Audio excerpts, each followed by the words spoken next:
بسم اللہ۔ باب محدث کا لفظ حدثنا ہم سے بیان کیا، او اخبرنا یا ہم کو خبر دی، یا انبانا ہم تک یہ بات پہنچی، اس طرح کے الفاظ کا استعمال کرنا صحیح ہے۔ امام حمیدی رحمہ اللہ نے کہا کہ ابن عیینہ کے نزدیک الفاظ حدثنا اور اخبرنا اور انبانا اور سمعت میں نے سنا، اس طرح کے الفاظ ایک ہی تھے، اور عبداللہ بن مسعود رضی اللہ عنہ نے بھی یوں ہی کہا ہے کہ حدثنا رسول اللہ صلی اللہ علیہ وسلم، ہم سے اللہ کے رسول صلی اللہ علیہ وسلم نے بیان کیا، حالانکہ آپ سچوں کے سچے تھے، یعنی بہت سچے تھے۔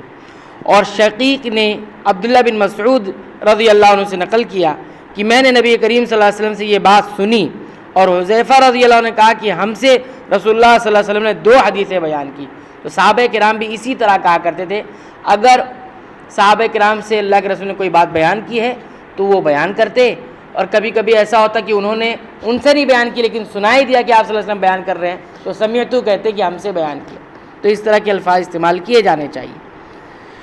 اسی طرح ابو العالیہ نے روایت کیا کہ ابن عباس رضی اللہ عنہما سے انہوں نے نبی کریم صلی اللہ علیہ وسلم سے، اور آپ صلی اللہ علیہ وسلم نے اپنے پروردگار سے، اور انس رضی اللہ تعالیٰ عنہ نے نبی کریم صلی اللہ علیہ وسلم سے روایت کیا، اور آپ صلی اللہ علیہ وسلم نے اپنے پروردگار یعنی اللہ تعالیٰ سے، اور ابو ہریرہ رضی اللہ تعالیٰ عنہ نے نبی کریم صلی اللہ علیہ وسلم سے روایت کیا یعنی بیان کیا، کہا آپ صلی اللہ علیہ وسلم نے اس کو تمہارے رب اللہ تبارک و تعالیٰ سے روایت کیا ہے۔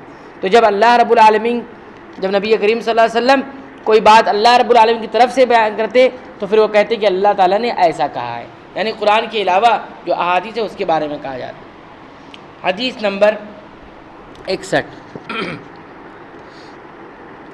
عبداللہ بن عمر رضی اللہ عنہما سے روایت ہے کہ نبی کریم صلی اللہ علیہ وسلم نے فرمایا، درختوں میں ایک ایسا درخت ہے کہ اس کے پتے نہیں جھڑتے، اور مسلمان کی مثال اسی درخت کی سی ہے، بتاؤ وہ کون سا درخت ہے؟ یہ سن کر لوگوں کا خیال جنگل کے درختوں کی طرف دوڑا۔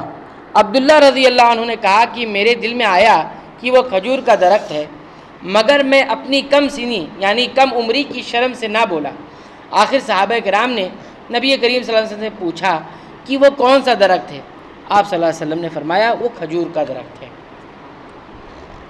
باب استاد اپنے شاگردوں کا علم آزمانے کے لیے ان سے کوئی سوال کرے، یعنی امتحان لینے کا بیان، امتحان بھی لیا جا سکتا ہے۔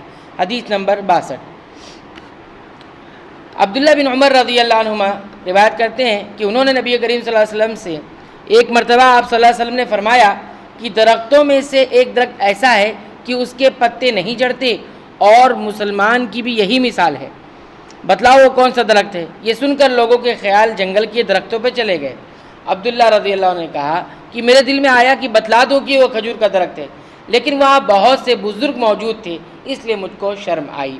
آخر صحابہ نے عرض کیا یا رسول اللہ آپ ہی بیان فرما دیجئے۔ آپ صلی اللہ علیہ وسلم نے بتلایا کہ وہ کھجور کا درخت ہے۔ تو اس حدیث سے امتحان لینے کی دلیل ملی کہ نبی کریم صلی اللہ علیہ وسلم بھی کوئی چیز سمجھا دیتے تو پھر اس کے بعد امتحان بھی لیتے کہ لوگوں کا مشاہدہ کیسا ہے، لوگوں کا علم کہاں تک ہے، لوگوں کی سمجھ کہاں تک ہے۔ تو سوال کرنے سے سب کی ذہنی صلاحیت کا پتہ چل جاتا ہے۔ تو یہ نبی کریم صلی اللہ علیہ وسلم کی کا جو ہے طرز عمل تھا علم دینے اور علم لینے کے سلسلے میں۔ اللہ تعالیٰ سے دعا ہے کہ رب العالمین تو ہمیں سنتوں کی حفاظت کی توفیق عنایت فرما، سنتوں کا علم حاصل کرنے کی توفیق عنایت فرما، اور اس کے مطابق اپنی زندگی کو گزارنے کی توفیق عنایت فرما، آمین۔